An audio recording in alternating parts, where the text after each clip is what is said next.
तो जी गाइस अस्सलाम वालेकुम। साडा दूसरा व्लॉग है। ਅਸੀਂ ਹੁਣ स्टील की पॉलिश करते हैं। ਉਹਦੇ ਬਾਰੇ ਤੁਹਾਨੂੰ ਦੱਸਦੇ ਹਾਂ ਕਿ स्टील की पॉलिश किस तरह ਹੁੰਦੀ ਤੇ ਕਿਹੜੀ-ਕਿਹੜੀ ਚੀਜ਼ਾਂ ਉਹਦੇ ਵਿੱਚ ਇਸਤੇਮਾਲ ਹੁੰਦੀਆਂ।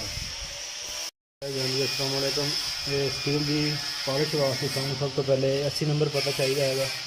80 नंबर तो बाद ਅਸੀਂ 220 नंबर पता मारांगे। 220 नंबर पता ਉਹਨੂੰ ਮੁਲਾਇਮ ਕਰਨਾ ਹੈਗਾ। 80 नंबर पता ਜਿਹੜਾ ਅਸੀਂ ਵੈਲਡਿੰਗ ਮਾਰੀ ਸੀ ਉਹਨੂੰ ਖਤਮ ਕਰਦਾ। 220 ਹੈਗਾ ਜਿਹੜਾ ਪਤਾ ਉਹਨੂੰ ਮੁਲਾਇਮ ਕਰਦਾ ਹੈਗਾ।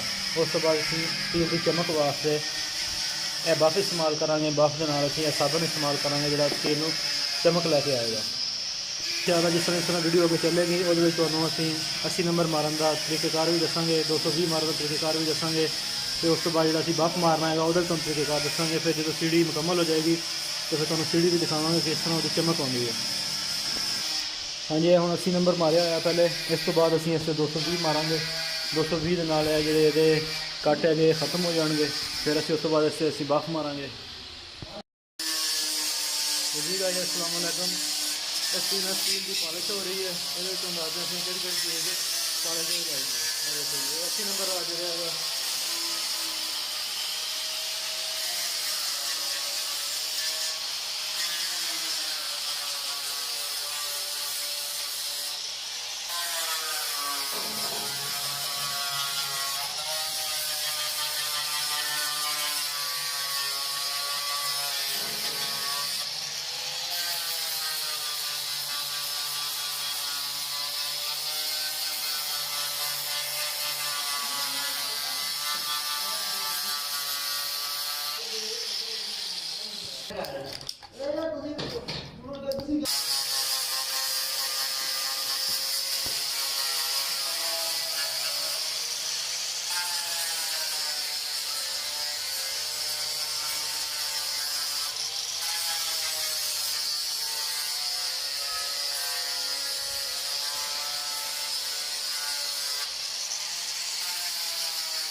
मेरी शर्ट किथे आ